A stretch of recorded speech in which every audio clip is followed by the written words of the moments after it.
Astaghfirullah. Bismillahirrahmanirrahim. Assalamualaikum warahmatullahi wabarakatuh.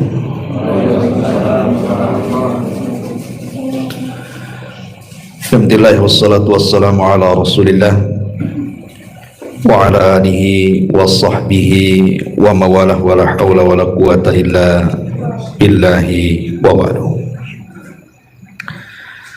Alhamdulillah, di malam hari ini mari kita duduk untuk bermajelis ilmu, dan malam ini kita lanjutkan kajian tafsir surat selanjutnya. Kita akan menjelaskan tentang tafsir surah At-Tariq. Surah At-Tariq ini secara tertib di dalam mushaf masuk pada surat ke-86 dengan jumlah ayat 17, jumlah kalimat 61, dan jumlah huruf 254. Adapun surah At-Tariq ini masuk pada surat Makkiyah, artinya turun sebelum hijrah Nabi Sallallahu Alaihi Wasallam.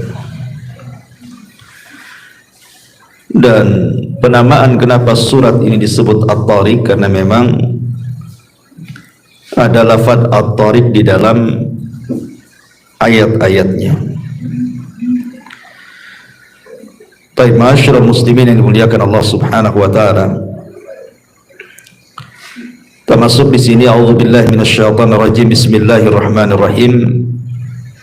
Was-samaa'i wat-tariq.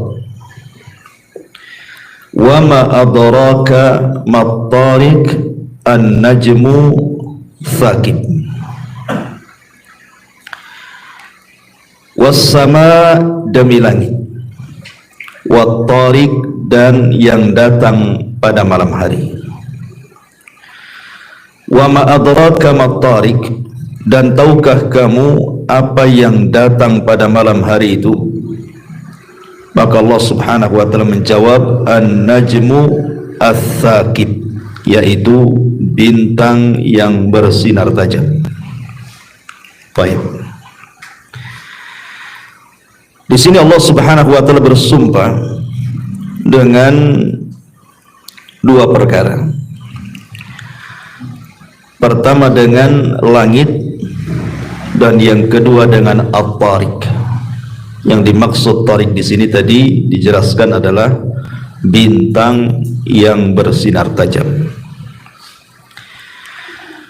Di dalam Al-Quran, Allah Subhanahu wa taala selalu bersumpah dengan langit. Kenapa demikian? Karena kita tahu bahwa langit ini salah satu tanda yang sangat besar tentang wujudnya Allah Subhanahu wa taala. Secara bahasa, langit itu wa ma fawqa ra'si fahuwa as-sama. Setiap yang di atas kepala itu disebut langit. Jadi setiap ma'ala wartafa, sesuatu yang meninggi, itu disebut langit.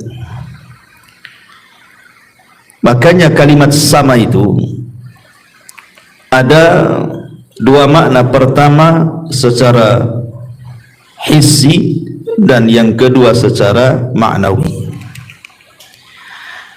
Adapun secara hissi maksudnya yang bisa disentuh dengan panca indera, itu disebut hissi, bisa dilihat, bisa dipandang. Seperti ketika Allah Subhanahu wa taala mengatakan, wa anzalna minas samai ma'an, dan Allah turunkan dari langit air. Apa makna langit di sini? Maksudnya awan. Kata-kata langit dalam ayat ini maksudnya Allah turunkan dari awan itu air hujan. Dan awan itu sesuatu yang hissi, nampak gitu ya. Berarti makna as-sama langit itu bisa berupa hissi, bisa tampak. Seperti awan yang kita lihat itu juga disebut langit dalam bahasa Arab. Dan Allah katakan wa anzalna minas sama, dan kami turunkan dari langit, maksudnya dari awan itu air hujan maksudnya. Dan ada juga makna sama itu secara maknawi, secara makna, seperti ketika kita menjelaskan tentang Sayyidul Anbiya wal Mursalin. Nabi SAW disebut Sahibus Sumu, dia pemilik langit, maksudnya karena ketinggiannya. Baik secara hissi, karena Rasul juga pernah naik ke langit pertama, kedua, sampai ke Sidratul Muntaha. Ataupun secara maknawi karena akhlaknya, ketinggiannya, ilmunya, pengetahuannya, keutamaan yang Allah berikan tinggi di atas segala makhluknya. Itu bicara tentang kalimat sama, bisa diambil dari kalimat sumu. Tetapi di sini Allah Subhanahu wa taala bersumpah dengan was-sama, dengan langit itu. Langit itu salah satu daripada makhluk-makhluk Allah Subhanahu wa taala yang sangat besar sekali. Dan kalau kita melihat banyak keajaiban-keajaiban yang Allah Subhanahu wa taala letakkan di langit. Bagaimana Allah Subhanahu wa taala membangun langit itu sedemikian rupa sampai ada 7 lapis. Yang kita tidak tahu berapa panjangnya, berapa lebarnya, berapa besarnya gitu. Belum lagi di situ banyak para malaikatnya. Dan Allah Subhanahu wa taala turunkan rizki dari langit, kemudian Allah angkat amalan-amalan yang baik ke langit, dan begitu seterusnya.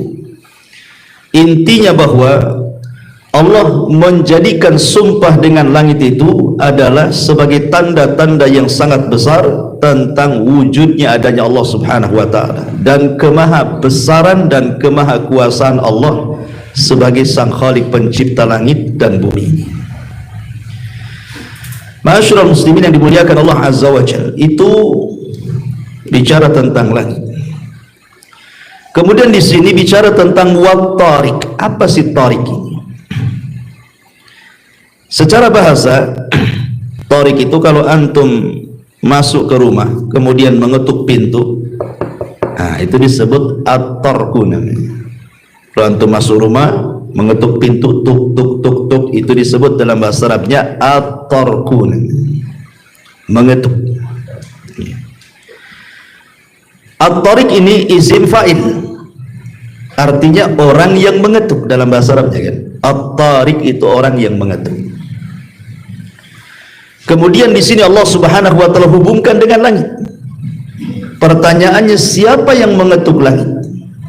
Siapa yang mengetuk pintu langit di sini? Ma'asyiral muslimin yang dimuliakan Allah Azza wa Jalla, sedikit saya akan gambarkan mungkin agak panjang lebar tentang masalah kalimat at-tariq di sini. Ma'asyiral muslimin yang dimuliakan Allah Azza wa Jalla, kita tahu bahwa langit itu ada pintunya. Makanya sebagian para ulama ketika bicara tentang peristiwa Isra Mi'raj, kenapa Nabi SAW tidak naik ke langit lewat jalur Mekah? Kenapa mesti ke Masjidil Aqsa? Baik naiknya atau turunnya? Kenapa ketika naiknya okelah lewat Masjidil Aqsa, turunnya kenapa nggak langsung ke Mekah saja? Kenapa mesti ke Masjidil Aqsa lagi? Ada sebagian para ulama mengatakan bahwa karena memang pintu langit itu garis lurusnya sama dengan Masjidil Aqsa, makanya harus dari Masjidil Aqsa naiknya. Ini ada yang beristimbat seperti itu. Intinya bahwa langit itu ada pintunya. Makanya Allah mengatakan wa futihatis sama fakanat abwaba. Dan ketika langit itu dibuka, ternyata di langit itu ada pintu-pintunya. Lah pintu langit itu terkadang dibuka, terkadang ditutup. tergantung siapa yang naik dan siapa yang turun. Di dalam Al-Quranul Karim, tepatnya dalam surah Fatir ayat 10, Allah Subhanahu wa ta'ala mengatakan, "Man kana yuridul izzata falillahil izzatu jami'ah. Ilaihi yas'adul kalimut tayyibu wal amalus salihu yarfa'u." Barang siapa yang menghendaki kemuliaan, maka bagi Allah lah kemuliaan semuanya. Kepada dialah naik perkataan-perkataan yang baik dan juga amalan-amalan yang saleh dinaikkan kepada Allah. Tentu ketika amal saleh naik ke langit, harus dibuka pintu-pintunya supaya bisa naik, ya. Dan al-kalimut thayyib, maksudnya perkataan yang baik itu kan ada dua macam. Pertama, yang berhubungan dengan Allah, seperti berzikir, kemudian berdoa, membaca Al-Quran, itu namanya perkataan yang baik. Kalau menyangkut manusia, seperti al-amru bil ma'ruf wan nahyu anil munkar, mengajak manusia kepada kebaikan, mencegah dari kemungkaran, ataupun memberikan nasihat kepada orang, ataupun membahagiakan orang dengan ucapan-ucapan yang indah dan membahagiakan, dan itu amalan terbaik. Sebagaimana Rasul mengatakan, sururun tudkhiluhu ala qalbi muslim, Anda memasukkan kebahagiaan kepada hati seorang mukmin. Dan yang lainnya, intinya bahwa perkataan-perkataan atau kalam yang baik ataupun amal-amal yang saleh, di sini Allah mengatakan yas'adu, Allah naikkan, ya, yas'adul kalimu at-tayyibu, Allah naikkan ke langit, dan tidak mungkin menaik ke langit kecuali dibuka pintu-pintunya. Ma'asyiral muslimin yang dimuliakan Allah Azza wa Jalla, ada waktu-waktu pintu langit itu dibuka. Kapan itu? Sebagian para mengatakan pertama qabla zuhri, sebelum zuhur pintu langit dibuka. Dan ini berdasarkan sabda Nabi SAW, inna abwabas samai tuftahu ila zawali syamsi, sesungguhnya pintu-pintu langit itu akan dibuka sampai waktu zawal. Zawal itu artinya masuk zuhur, ketika matahari tergelincir ke arah barat sedikit, itu disebut zawal, masuknya waktu zuhur, ya. Kemudian Rasul mengatakan, fala turtaju hatta yusalla zuhru, hatta yusalli zuhru fa uhibbu an yus'ad li fiha khairun. Dan tidak mungkin ditutup sampai orang itu melaksanakan salat zuhur, dan saya suka kalau seandainya kebaikanku diangkat ke langit. Dari sini menunjukkan bahwa waktu sebelum zuhur sampai pelaksanaan salat zuhur, pintu langit dibuka. Kemudian setelah itu ditutup lagi, ya. Kemudian yang kedua, inda kulli adhan, setiap seorang muadzin mengumandangkan adzan. Dan itu disebutkan dalam hadis Nabi SAW juga, idza nudiya bis salati futihat abwabus sama.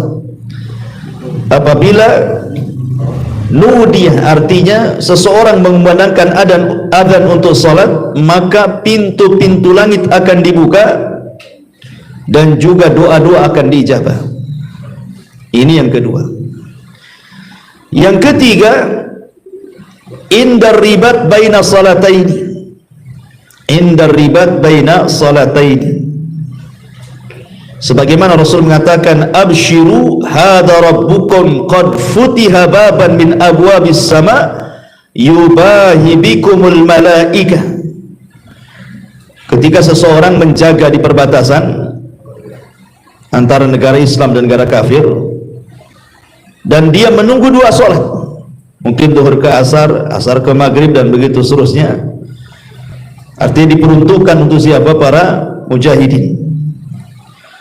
Di mana Rasul mengatakan, absyiru, berbahagialah kalian, inilah Rabb kalian sudah membuka pintu dari pintu-pintu langit, dan para malaikat berbangga dengan kalian. Ini yang ketiga. Yang keempat, inda muntasifil lail, ketika pertengahan malam. Ada yang mengatakan juga sepertiga malam akhir. Dan itu berdasarkan hadis Nabi SAW, tuftahu abwabus sama nisful laili fayunadi munadin hal man da'i fayustajabalah wa hal min da'in fayustajabalahu wa hal min sa'ilin fayu'ta wa hal min maqrubin fayufarraj anhu fala yabqa muslimun yad'u bida'watin illa istajaballah lahu illa zaniyatan tas'a bi farjiha au asyara. Kata Nabi SAW, akan dibuka pintu-pintu langit itu setiap pertengahan malam. Kemudian Allah Subhanahu wa ta'ala akan menyuruh siapapun orang yang berdoa akan dijabah, siapapun orang yang minta akan diberi, siapapun orang yang dalam kesulitan maka akan dihilangkan kesulitannya. Maka tidaklah seorang muslim berdoa dengan sebuah doa kecuali Allah kabulkan, kecuali seorang wanita pezina yang berzina dengan kemaluannya atau penarik pajak, maka bagi mereka tidak akan dibukakan pintu langit tengah malam ataupun sepertiga malam akhir. Ini yang keempat. Kemudian yang kelima, inda al-istiftah fi salati, ketika seseorang mulai masuk ke dalam salat. Maksudnya ketika setelah takbiratul ihram dia membaca iftitah, ketika itulah pintu langit dibuka. Sebagaimana Nabi SAW mengatakan, Allahu akbar kabira walhamdulillahi katsira wa subhanallah bukrata wa asila. Ketika kemudian ada seorang sahabat yang membaca doa ini ketika dalam iftitah salatnya, apa kata Rasul? Manil qail, siapa tadi yang mengucapkan doa ini dalam iftitah salatnya? Qala rajulun minal qaum, berkatalah seorang sahabat dari kaum, saya ya Rasulullah. Maka Rasul mengatakan, ajibtu laha futihat laha abwabus sama, aku sangat heran dengan orang itu sehingga pintu-pintu langit dibuka. Ini 5 waktu-waktu di mana pintu-pintu langit dibuka. Lalu siapa saja dan amalan apa saja yang membuka pintu langit itu? Maksudnya mengetuk pintu langit sehingga pintu langit itu terbuka. Siapa saja? Pertama, ruhnya seorang mukmin. Dan itu berdasarkan hadis yang panjang sekali dari Bara ibn Azib radhiyallahu anhu. Ketika Nabi SAW menjelaskan tentang ruhnya seorang mukmin ketika dicabut, maka akan disediakan kain kapan dari sorga, wewangian dari sorga, kemudian akan diangkat ke langit, dan bau harumnya semerbak sehingga malaikat mengatakan, ini ruhnya siapa? Maka dikatakan fulan ibn fulan. Maka yang mengantarkan ruh ke langit ini kemudian mengetuk pintu langit dan dibukanya. Maka ruhnya seorang mukmin akan naik ke langit kedua, dibukakan pintu langit kedua, kemudian naik lagi ke langit ketiga, dan begitu seterusnya sampai melewati langit ketujuh. Kemudian berjumpa dengan Allah Azza wa Jalla, dan Allah katakan kembalikan rohnya ke dalam jasadnya dan angkat catatannya fil illiyin. Ini yang pertama.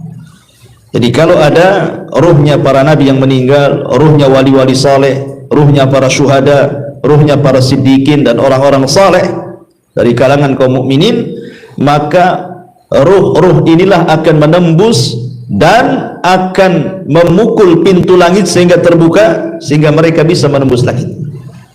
Ini yang pertama. Yang kedua, Nabi SAW sendiri, kapan itu? Saat peristiwa Isra dan Mi'raj. Saat peristiwa Isra Mi'raj, Nabi SAW diantar malaikat Jibril. Kemudian malaikat Jibril membuka pintu langit, dan penjaga pintu langit mengatakan, man, siapa? Kata Jibril, saya Jibril. Waman ma'ak, siapa yang bersamamu? Muhammad. Awa qad uhiya ilaik, sudahkah diperintahkan naik? Kata Jibril, sudah. Maka malaikat penjaga pintu langit kemudian membukanya. Dari sini tidak sembarang orang itu naik ke langit kan. Pernah saya jelaskan ketika saya menjelaskan Isra Mi'raj tentang peristiwa orang naik ke bulan. Bulan ini posisinya di mana? Kan itu ya. Posisi bulan ini di mana? Apakah di atas langit ataukah di bawah langit? Kalau seandainya dia di atas langit, berarti kalau ada orang ingin naik ke bulan harus lewat pintunya. Karena Nabi SAW saja ketika Isra Mi'raj harus mengetuk pintunya kan, baru dibuka. Pertanyaannya sekarang, bulan itu di bawah langit atau di atas langit? Kalau seandainya bulan di atas langit, berarti mustahil Neil Armstrong itu sampai ke bulan, karena dia harus mengetuk pintu langit. Assalamualaikum. Waalaikumsalam. Siapa? Neil Armstrong. Sudah diperintahkan? Sudah. Nah, kan gitu ya. Berarti kan tidak mustahil Neil Armstrong ke bulan kan, kalau seandainya bulan di atas langit. Tapi kalau bulan di bawah langit mungkin, karena tidak harus melewati pintu. Tidak mustahil maksudnya. Walaupun peristiwa Neil Armstrong ini juga masih diragukan tentang apakah dia betul-betul naik ke bulan atau tidak kan begitu. Ada yang mengatakan bahwa ketika dia sampai di bulan katanya menancapkan bendera, berkibar-kibar pula benderanya. Padahal di sana tidak ada oksigen. Kok bisa berkibar-kibar? Berarti ada angin. Ya, jangan-jangan di gurun pasir kan itu. Gitu ya. Kemudian juga secara logika ilmiah, itu pesawat itu diapit dengan 3 pesawat kan, lepas satu, naik lagi pesawatnya, lepas satu, sampai yang ketiga itulah yang ke bulan. Pertanyaannya cemana mendaratnya tuh? Ada bandara di sana kan itu ya. Kemudian yang kedua, cemana pula turunnya? Jadi ini pertanyaan-pertanyaan yang harus dijawab juga kan. Nah, kenapa sampai hari ini cuma dia saja, padahal peralatan di zaman sekarang lebih canggih dibandingkan zaman dulu. Harusnya karena Armstrong berhasil ke bulan, setelahnya harus lebih bisa lagi kan, karena namanya teknologi kan berkembang begitu. Wallahu alam kan itu. Intinya bahwa Nabi SAW adalah orang yang pernah mengetuk pintu langit bersama Jibril, kemudian pintu langit itu dibuka. Ini yang kedua ya. Kemudian yang ketiga, hadis Nabi SAW ketika bicara soal keutamaan surah Al-Fatihah dan surah khawatim akhir-akhir daripada surah Al-Baqarah, amanar Rasul ila akhir ayat ya. Jadi suatu ketika Rasul itu pernah duduk-duduk bersama para sahabatnya, tiba-tiba dia mendengar sebuah ledakan dentuman ya. Jadi Rasul kemudian menatap ke langit, kemudian dia mengatakan, hadza babun minas sama futihal yaum. Ini hari pintu langit sedang dibuka. Jadi dentuman tadi itu karena pintu langit dibuka ya. Lam yuftah qattun ilal yaum, tidak pernah dibuka kecuali hari ini katanya. Kenapa? Fayanzilu minhu malakun, karena ada malaikat yang turun, dan malaikat ini belum pernah turun sebelumnya.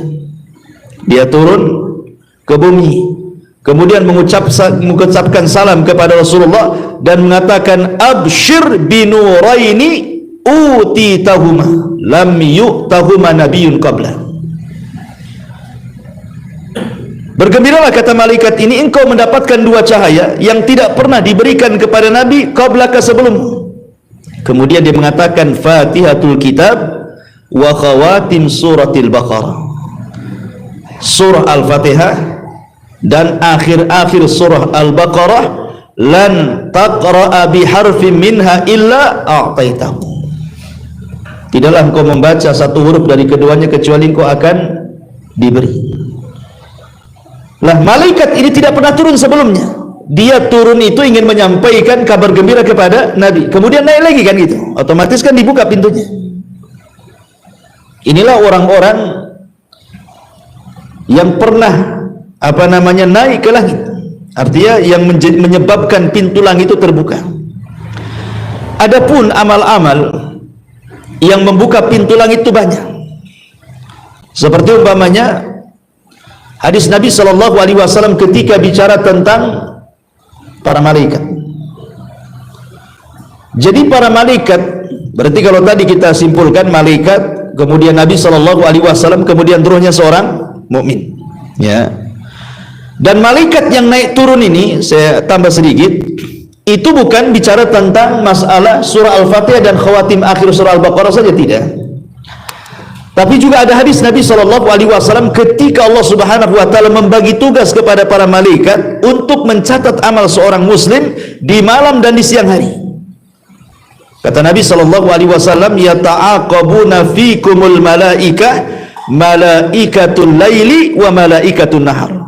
Jadi Allah Subhanahu Wa Taala menggilir malaikat itu untuk mencatat kebaikan manusia. Ingat, yang dicatat kebaikan saja, dia tidak mencatat keburukan. Lah malaikat yang mencatat kebaikan itu dibagi dua sip. Ada yang sip malam, ada yang sip siang. Lah kata Nabi SAW, berjumpanya di dua solat. Pertama solat asar, yang kedua solat fajar. Jadi yang mencatat amalan kebaikan, malaikat turun dari langit di waktu manusia sedang solat asar, kemudian terus mencatat kebaikan sampai waktu subuh.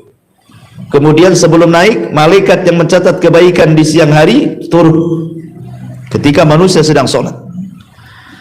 Kemudian setelah itu malaikat yang mencatat kebaikan di siang hari terus mencatat sampai di waktu asar. Maka dia yang naik, kemudian malaikat yang mencatat kebaikan di malam hari turun. Jadi malaikat naik turun tuh. Artinya dalam setiap hari asar dan fajar, maka malaikat akan naik turun, otomatis akan membuka pintu langit kan itu. Atau yang sifatnya mingguan, seperti hari Senin dan Kamis. Karena ada hadis Nabi SAW ketika bicara tentang keutamaan hari Senin dan Kamis kan. Dalam Sahih Muslim Nabi SAW mengatakan, tuftahu abwabu as-sama yaumal itsnaini wa yaumal khamis. Pintu-pintu langit akan dibuka setiap hari Senin dan hari Kamis. Maka akan diampuni setiap hamba yang tidak menyekutukan Allah Azza wa Jal, kecuali orang yang ada permusuhan antara dia dengan orang lain, maka orang ini tidak akan diangkat amalannya sampai dia berdamai. Artinya juga setiap Senin dan Kamis kan pintu langit dibuka tuh. Ya.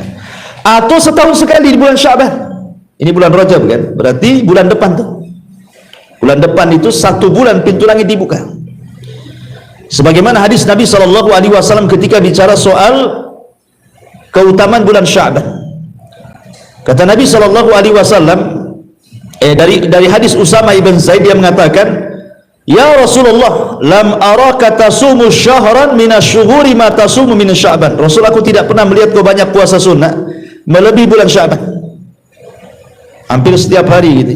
Tapi tidak boleh sama dengan Ramadan. Jadi kalau memang ingin puasa setiap hari, kalau Ramadan pamannya 29 hari, ya kita mungkin dicukupkan sampai 27 hari gitu saja. Kalau yang dipahami maksudnya boleh puasa setiap hari. Karena ada yang memahami maksudnya banyak puasa itu, ada yang mengatakan puasa Senin Kamis yang biasa kita lakukan, puasa Daud, puasa Ayyamul Bid, atau para wanita yang mengqadha puasa biasanya mereka mengambil bulan Sya'ban gitu, karena dekat-dekat Ramadan. Ya. Jadi ketika Rasul banyak puasa, Rasul menjawab, dzaka syahrun yadfulun nasu anhu bainar Rajab wa Ramadan. Itulah bulan yang dilalaikan oleh manusia karena terjepit di antara 2 bulan mulia. Pertama bulan Rajab, ini kan bulan mulia nih sekarang nih. Tapi tidak ada ibadah khusus, ingat. Tidak ada salat raghaib, tidak ada puasa sunnah yang khusus, tidak. Ya amalan seperti biasa, cuman dilipat gandakan pahalanya. Kemudian Ramadan juga bulan yang sangat mulia karena terjepit dengan 2 bulan mulia. Terkadang orang dilalaikan di bulan Sya'ban, kata Nabi. Kemudian kata Rasul, wa huwa syahrun turfa'u fihi al-a'mal ila rabbil alamin. Itulah bulan di mana semua amal-amal hamba akan diangkat menuju Allah. Fa uhibbu an yurfa amali wa ana shaim. Dan saya ingin ketika diangkat amalanku, saya sedang puasa. Artinya bulan Sya'ban itu 1 bulan dibuka tuh pintu tuh. Ya. Karena malaikat naik turun tuh. Di bulan Sya'ban setahun sekali, kemudian seminggu sekali Senin Kamis, kemudian setiap hari antara asar dan subuh. Kan itu ya. Adapun tentang kembali kepada amalan-amalan, yang bisa membuka pintu langit adalah da'watul imamul adil, doanya pemimpin yang adil. Pemimpin yang adil kalau berdoa itu melesat ke langit, bisa membuka pintu langit. Yang kedua, doanya orang yang berpuasa saat berbuka. Doanya orang yang berpuasa saat berbuka. Yang ketiga, doanya orang yang dizalimi saat dizalimi. Maka tiga doa ini melesat menembus pintu langit. Ya, dan itu berdasarkan hadis Nabi SAW, "Thalathun la turaddu da'watuhum." Ada tiga orang yang tidak mungkin ditolak doanya: al-imamul adil, pemimpin yang adil, was-saimu hina yaftur atau hina yuftir, dan puasa orang yang berpuasa ketika hendak berbuka, wa da'watul madlum yarfauha fawqal ghamam, dan doanya orang yang dizalimi akan diangkat sampai ke atas awan. Kemudian Rasul mengatakan, wa tuftahu laha abwabus sama, dan pintu-pintu langit akan dibuka. Ya. Jadi doa orang-orang yang dizalimi, doa orang yang berpuasa, dan doa pemimpin yang adil bisa mengetuk pintu langit sehingga membukanya. Termasuk juga diantaranya adalah apabila datang bulan Ramadan. Apabila datang bulan Ramadan, pintu-pintu langit dibuka. Jangan lagi pintu langit, pintu surga pun dibuka. Pintu neraka ditutup dan setan diikatkan itu. Karena dalam riwayat, apabila datang bulan Ramadan, futihat abwabus sama. Dalam riwayat, futihat abwabul jannah. Dibuka pintu-pintu langit. Dalam riwayat, dibuka pintu-pintu surga. Jadi Ramadan itu bebas. Kita ini beramal apapun langsung naik ke langit. Kemudian juga disebutkan oleh para ulama juga, diantaranya adalah setiap zikir. Ingat, setiap zikir. Nabi SAW mengatakan, inna mimma tadhkuruna min jalalillahi azza wa jalla at-tasbiha wa tahlila wa tahmida yan'atifna hawlal arshi lahunna dawi kadawawi nahli tudhakkaru bisahibiha amma yuhibbu ahadukum an yakuna lahu aw la yazalu lahu man yudhakkaru bihi. Sungguh kalimat-kalimat zikir yang kalian lafadkan dari keagungan Allah, seperti bertasbih, ucapan subhanallah, bertakbir, ucapan Allahu akbar, bertahlil la ilaha illallah, bertahmid alhamdulillah, akan berputar-putar mengelilingi arsy Allah. Otomatis kalau berputar-putar mengelilingi arsy Allah berarti menembus langit, ya kan? Karena dia akan berputar-putar mengelilingi arsy Allah, zikir-zikir itu. Kemudian kalimat-kalimat zikir tersebut mengeluarkan suara seperti suara lebah, menyebut-nyebut nama orang-orang yang melafadkannya. Jadi tasbih, tahlil, takbir ataupun tasbih itu akan bersuara itu di atas arsy itu, berkeliling di arsy itu, dan menyebut-nyebut siapa yang sedang mengucapkannya itu. Subhanallah, kan? Lah, ini perkara-perkara menjadikan kemudian pintu-pintu langit itu terbuka. Kembali kepada tafsir, ya. Jadi sini Allah Subhanahu wa taala mengatakan was-sama'i wat-tariq. Jadi makna at-tariq itu artinya at-tarku, mengetuk. Itu secara bahasa, mengetuk pintu langit. Disebutkan oleh Al-Imam At-Tabari rahimahullahu ta'ala dalam tafsirnya, aqsama rabbuna bis-sama'i wa bit-tariq alladhi yatruku laylan minan nujumi al-mudhi'ati wa yahfa nahara wa kullu ma jaa laylan faqad taraka. Kata Imam Al-Qurtubi rahimahullahu ta'ala, Allah bersumpah dengan langit dan dengan tariq. Makna tariq di sini artinya yang mengetuk tengah malam. Maksudnya yang nampak tengah malam dari bintang-bintang yang menembus cahayanya sampai ke bumi. Di mana kalau datang di siang hari maka tidak akan muncul bintang-bintang itu. Dan setiap yang datang di malam hari maka disebut at-tarq, disebut tariq. Jadi kalau orang datang malam-malam membawa kabar, ya, secara bahasa itu disebut tariq. Dan kita harus berlindung di malam hari dari tariq ini. Makanya Allah mengatakan min syarri ghasikin idza waqab, dari malam hari apabila menutup. Karena di malam hari ini banyak kejahatan. Bisa saja tukang sihir menyihir, kita membawa sihirnya, ya, atau orang hasad mengirim hasadnya, atau orang hendak mencuri mengambil barang kita gitu, atau menghabarkan sesuatu yang buruk bagi kita. Makanya kita disuruh berlindung kepada Allah Subhanahu wa taala dari perkara ini, kecuali kalau yang datang di malam hari itu membawa kebaikan, ya. Dan itu disebutkan dalam sebuah hadis dari Abdurrahman ibn Khunais radhiyallahu anhu. Jadi ada seorang laki-laki datang kepada Nabi sallallahu alaihi wasallam, datang kepada Abdurrahman ibn Khunais dan mengatakan, "Kaifa sana'a Rasulullah sallallahu alaihi wasallam hina kadathu syayatin?" Ya Abdurrahman, saya ingin tanya sama kamu, kalau malam-malam Nabi sallallahu alaihi wasallam diganggu setan itu, apa yang dilakukan Nabi?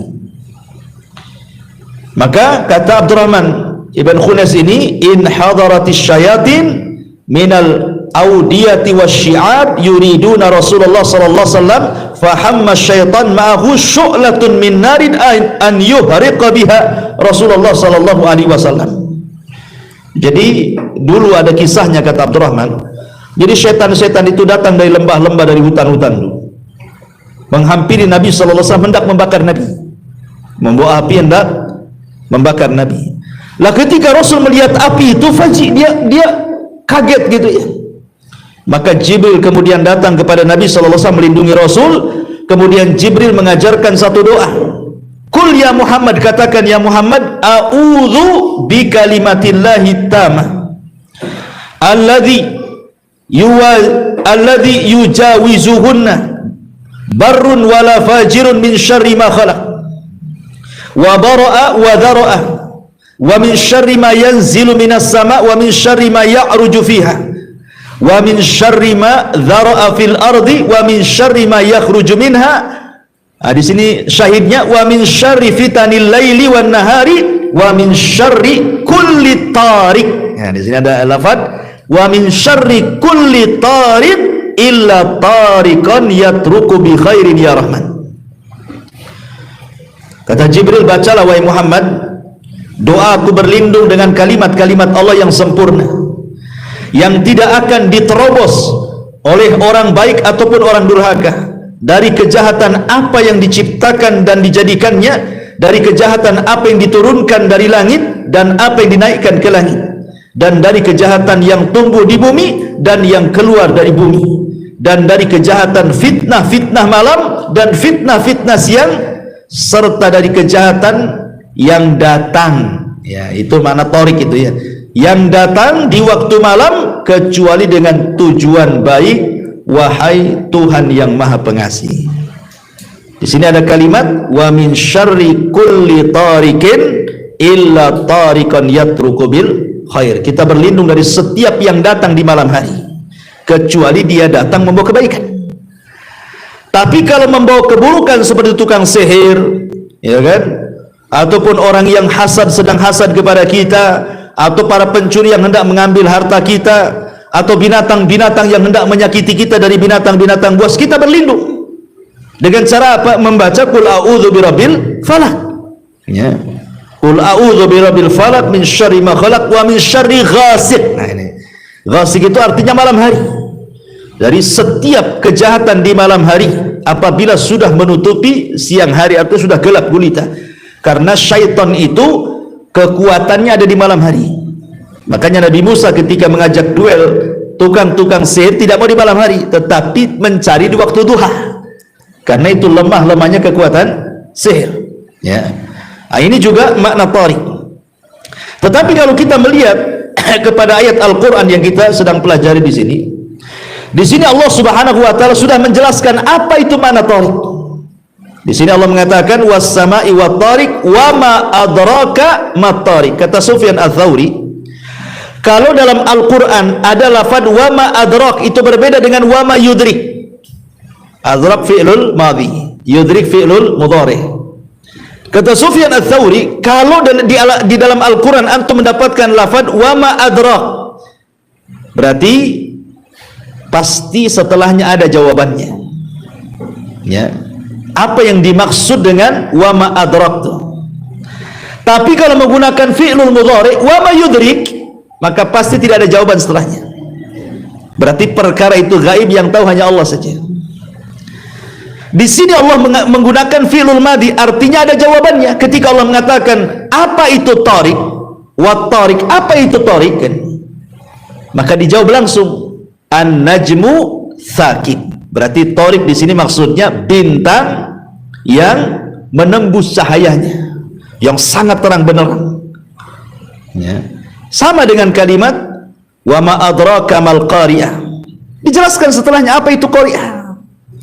Tapi kalau wa ma yudrik biasa tidak dijelaskan. Wa ma yudrika la'alla sa'ah, ketika bicara soal kiamat. Siapa yang tahu waktunya kiamat? Makanya Allah tidak jelaskan waktunya. Tapi kiamat itu pasti datang. Ya kan? Tapi ketika menggunakan adrak pasti sudah ada jawabannya. Allah memberitahu inilah jawabannya. Lah di sini namanya tafsirul Quran bil Quran namanya. Quran mentafsirkan Quran. Ketika Allah mengatakan was-sama'i wat tariq, apa itu tariq? Tariq itu sesuatu yang datang di malam hari, yang tampak di malam hari dan siang tidak tampak. Apa itu? Ya bintang. Bintang kan hanya tampak di malam hari kan itu ya. Kalau siang hari kan gak ada bintang. Kalah dengan cahaya matahari. Makanya Allah mengatakan an-najmu tsaqib. Masyaallah muslimin yang dimuliakan Allah Azza wa Jalla, sering saya ulang-ulang bicara tentang bintang sedikit. Bahwa banyak faedah bintang kenapa Allah ciptakan kepada kita. Salah satunya adalah yang pertama zinatu as-sama. Bintang itu diciptakan oleh Allah Azza wa Jalla, entah berapa jumlahnya. Karena tidak ada yang tahu jumlah bintang berapa coba. Makanya ketika Rasul bicara tentang ciduk bejana kelak di telaganya. Apa kata Rasulullah? Di mana cangkir-cangkir untuk menyiduk di telaganya sebanyak bintang yang ada di langit kan itu. Ka'ada di nujumin fis sama katanya. Artinya tidak ada yang tahu berapa jumlah di langit itu, bintang-bintang itu. Yang nampak saja kita tidak tahu berapa jumlah, apalagi yang tidak tampak kan itu. Tetapi yang jelas bahwa bertebaran bintang di langit itu sebagai penghias. Karena bintang itu kalau hilang di langit menakutkan. Ini mau apa nih langit nih? Kok gelap-gelap nih? Hujan, mau ini, mau itu kan itu ya. Tapi kalau bertebaran bintang rasanya indah, kita ingin menatap langit itu. Karena memang Allah Subhanahu wa taala menjadikan fungsi bintang itu adalah inna zayyana as-samaa ad-dunya bizinatil kawakib. Kami hiasi langit-langit dunia itu dengan hiasan-hiasan bintang. Makanya ditiru kan, apalagi sekarang ini banyak lampion-lampion niru bintang, lampion di mana-mana. Kan itu. Baik, ini yang pertama. Yang kedua, bahwa an-nujum itu dalilun ala azamatillahi azza wajalla wa qudratul khaliqi azza wajalla, menunjukkan tentang keagungan Allah. Karena ada bintang itu yang berlipat-lipat, ratusan bahkan ribuan lipat lebih besar dibandingkan matahari kan itu. Yang kita tidak tahu seperti apa tuh. Bagaimana sang pencipta bintang itu? Itu satu bintang saja itu. Dan menunjukkan kekuasaan Allah. Bagaimana bisa Allah mengatur? Dan subhanallah, semua pada porosnya. Walaupun sebagian bintang ada yang berjalan ke kanan, ke kiri, ada yang bergerak, ada yang tetap gitu ya. Ada yang muncul, ada yang tenggelam dan begitu seterusnya. Tetapi Allah Subhanahu wa taala bisa atur sedemikian rupa sehingga tidak bertabrakan satu dengan yang lainnya. Coba, kalau ini bukan perbuatan Allah, perbuatan siapa? Tidak bisa. Jangankan soal itu, coba jangan ada lampu merah di jalan itu. Biarkan motor, mobil itu lalu lalang, apa enggak stres tuh polisi itu? Terus sana sini. Karena waktu saya di Yaman enggak ada lampu merah. Di Yaman tuh pakai lingkaran semua. Wah, semrawut tuh, nggak jelas, ya kan? Yang ada lampu merah saja kadang-kadang bermasalah, main terabas-terabas saja itu kan? Itu sudah ada lampu merahnya. Sekarang lagi ditambah kamera lagi, masih juga diterabas. Ya, diganti pula plat nomornya, biar nggak ketahuan. Pandai itu, sudah motor diganti plat nomornya, ujungnya 8 jadi 6. Nanti nggak terlacak nih motor siapa ini katanya. Ya. Masyaallah muslimin yang dimuliakan, lah bayangkan coba, padahal bintang itu lebih banyak dibandingkan kendaraan tuh. Manusia tidak bisa ngatur. Lah ini kok bisa ngatur gitu ya? Nggak ada yang tabrakan di langit itu. Itu kuasa siapa kalau bukan Allah Azza wa Jalla? Makanya ini menunjukkan apa? Dalilun ala azamatillahi wa qudratuh. Menunjukkan keagungan Allah dan kekuasaan Allah Subhanahu wa taala. Yang ketiga, an-nujum kahidayatil bashar inda safarihim. Bahkan bintang itu dijadikan penunjuk jalan. Dulu sebelum ada kompas, apalagi ada Google Map hari ini, mereka kalau di siang hari mencari alamat itu, petunjuk jalannya pakai gunung biasanya. Tetapi kalau di malam hari mereka menggunakan bintang, seperti nelayan, orang-orang yang nyasar di padang pasir, di hutan-hutan kan itu, mereka lihat bintang ya. Kemudian yang nomor 4 juga, an-nujumu rujuman lisyayatin. Dan ini juga ada yang memaknai makna tarik, sebenarnya disebutkan dalam Al-Qurtubi, dalam tafsir Al-Qurtubi, bahwa ketika sebagian para mengatakan sakib, apa itu sakib itu maksudnya? Maksudnya sakib itu adalah gugusan bintang yang melempar setan saat naik ke langit. Sebut sakib, yathkubu syayatin. Karena setan itu mereka naik ke langit untuk mencuri dengar. Ya, kemudian ketika Nabi SAW diutus, maka langit itu kemudian ada penjaganya. Tidak sembarang setan bisa naik ke langit. Kenapa? Karena Allah fungsikan gugusan bintang untuk menembak setan. Nah, itu yathkub artinya. Ada juga mentafsirkan seperti itu. Kemudian yang nomor 5, bahwa an-nujum itu asasun lil adidati minal ulum. Dengan adanya bintang itu lahirlah berbagai macam ilmu pengetahuan manusia. Ada namanya ilmu tasyir yang biasa digunakan BMKG dan begitu seterusnya gitu ya. Perakiran cuaca, penentuan tanggal, arah kiblat dan macam-macam. Ya, artinya banyak fungsi bintang itu. Kembali kepada tafsir, Allah mengatakan di sini, wa ma adraka mat-tariq an-najmu adz-tsaqib. Apa itu tsaqib? Sebagian para ulama mengatakan, ada yang mentafsirkan bahwa tsaqib itu artinya bintang Suraya. Tsaqib di sini artinya bintang Suraya, dan bintang Suraya itu bukan satu bintang, karena dia beranggotakan hampir 1000 bintang Suraya itu. Ya. Dan bintang Suraya ini menjadi bintang kepercayaan biasanya. Ya, baik zaman dahulu, zaman Yunani kuno gitu ya, ataupun juga orang-orang Jawa dan begitu seterusnya, kadang-kadang dihubung-hubungkan dengan film Jaka Tarub itu apa tuh? Dengan perimbuan ya biasanya kan gitu ya, dihubungkan dengan Jaka Tarub atau apa gitu ya, karena yang tampak itu biasanya 7 bintang ya. Jadi ada bidadari yang turun dari kayangan menemui Jaka Tarub. Nah, itu mungkin ya, di film-film entah bentar gitu. Kalau zaman Yunani dulu kan memang diistilahkan yang 7 bintang Suraya itu memang dikenal yang paling cahayanya paling ini Suraya, paling terang itu ya. Dan ini sempat viral kan ketika bulan Ramadan kemarin. Kan ada viral tuh ketika awal-awal corona. Ingat kan? Apabila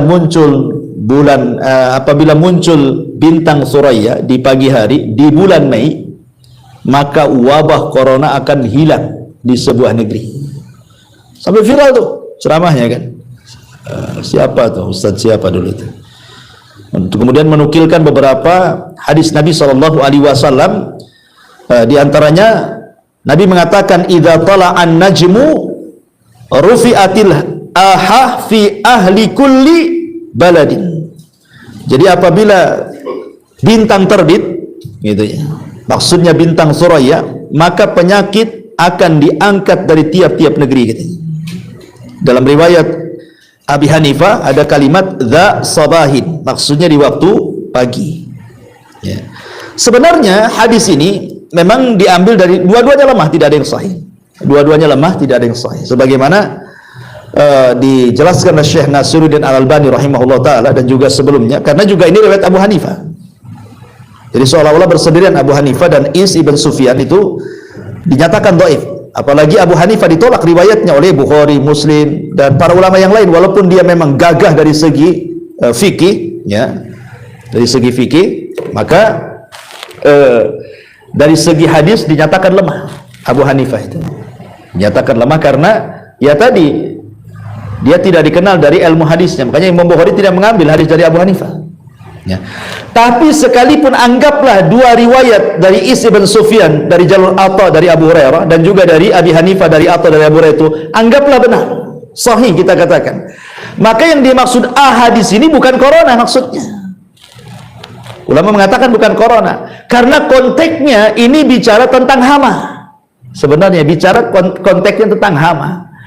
Karena begini, bulan Mei itu umumnya di Hijaz itu beralih musim dari musim dingin ke musim panas. Biasanya kalau datang musim panas, hama itu tidak akan bertahan lama. Dia akan pergi tuh. Ya. Jadi kalau muncul bintang Suraya di pagi hari, artinya masuk pada bulan Ayar atau bulan Mei istilah kita, ya.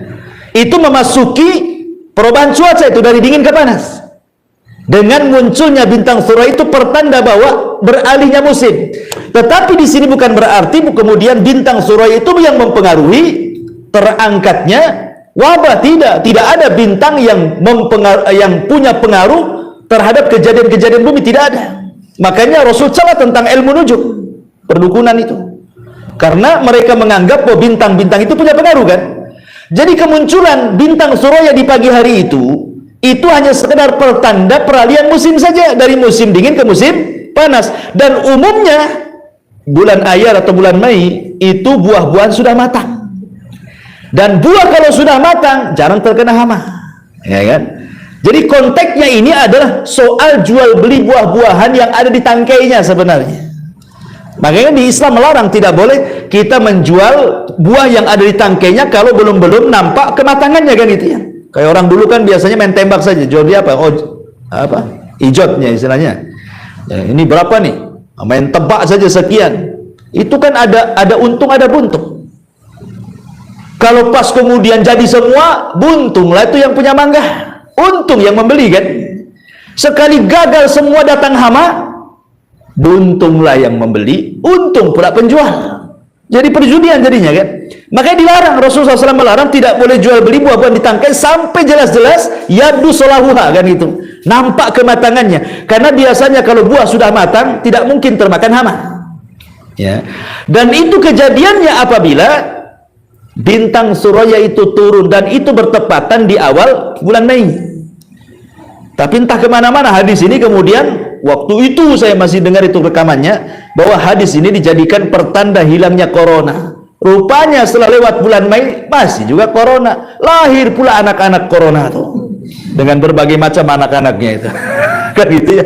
Macam-macam ya, vaksin pun nggak bisa satu kali. Booster pun nggak bisa satu kali, 2 kali sekarang. Kan itu ya. Jadi memang konteksnya bukan itu kata para ulama. Sampai Al-Hafidz Ibnu Hajar sendiri mengatakan dalam Fathul Bari itu, maksudnya diangkatnya wabah itu, hama itu pun tidak semua daerah.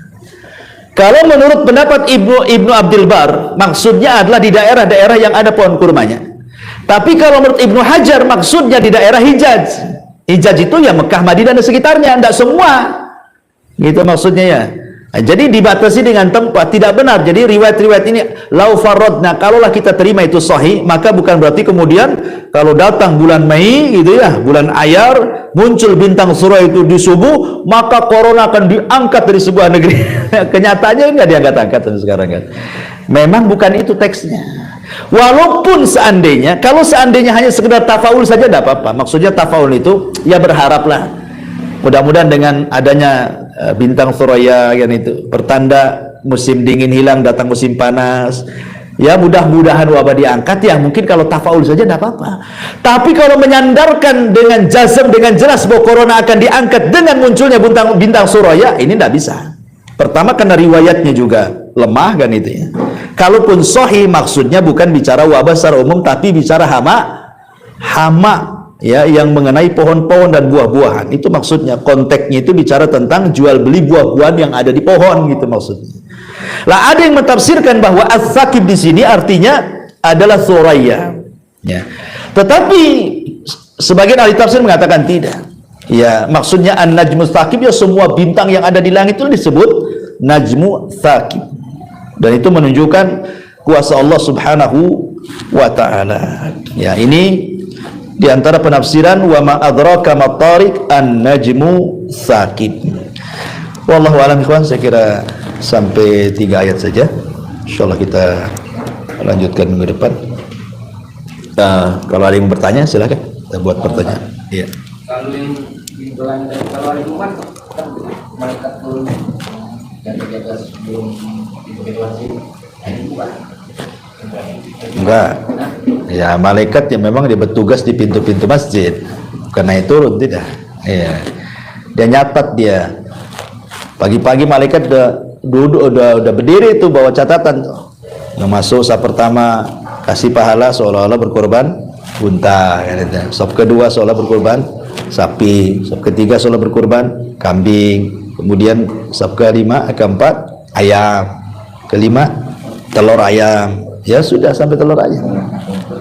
Ya antum kalau saf keenam ya tai ayam. Enggak dapat apa-apa antum. Iya. Kebiasaan kami di sana kalau pohon beli mobil dari tak boleh dijual Ijan.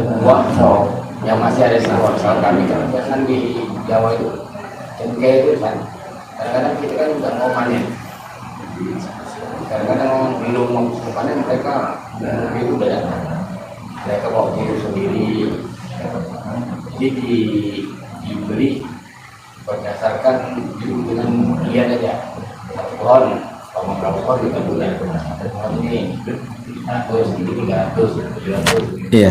Jadi ini tidak kita terima bersih ya. Boleh, nggak masalah. Kalau bagi ahli hibrah seperti menjual buah-buahan dalam tanah, seperti kacang di sawah, kan nggak nampak tuh. Kalau dia punya pengetahuan hibrah, cabut ujung sini, cabut ujung sana, cabut ujung tengah, ini 3 kintal nih, boleh nggak apa-apa. Tapi khusus yang ahli hibrah, memang dia punya perkiraan yang ya kalaupun meleset tidak banyak, nggak masalah ulama. Tapi kalau yang tidak punya hibrah nggak boleh, karena ada unsur perjudian dan gharar di situ. Gimana tidak gharar? Ya, nggak bisa. Ya, karena kalau seandainya tepat sasaran, ya mungkin untunglah pembeli. Sekali tak tepat sasaran, untung pula penjual. Makanya harus ahli hibrah. Ya. Tapi khusus buah-buahan itu tidak bisa. Walaupun ahli hibrahnya yang ngomong ini sekian, memang betul kalau seandainya dia tumbuh semuanya, memang dapat sekian. Tapi masalahnya kan bicara hama di sini. Hama itu tidak bisa dikuasai ahli hibrah. Nggak bisa, karena hama itu sewaktu-waktu datang dan nggak bisa dicegah. Nah, itu bicara soal takdir Allah kan begitu. Kita kan hanya mengupayakan saja semprot sana semprot sini. Kalau takdir kan ada hama, tetap aja ada hama. Ya, kita hanya mengupayakan. Makanya karena riskan, Rasul mengatakan jangan menjual buah-buahan hatta yabdua silahuha, sampai betul-betul nampak kematangannya atau ketuaannya sudah layak dipanen. Nampak nih mangga memang seminggu lagi mau panen kan nampak tuh. Atau durian. Ini durian masih bunganya udah main terka saja. Ini satu pohon berapa? 500 juta. Sekali ada hama. Lewatlah 500 juta itu. Nangis darah dia. Ya kan? Jadi nggak bisa. Jadi itu masuk pada jual beli gharar nanti maksudnya. Wallahu a'lam. Baik, cukup. Subhanaka wa bihamdika asyhadu an la ilaha illa anta astaghfiruka wa atubu ilaik. Wallahu ta'ala. Assalamualaikum warahmatullahi wabarakatuh.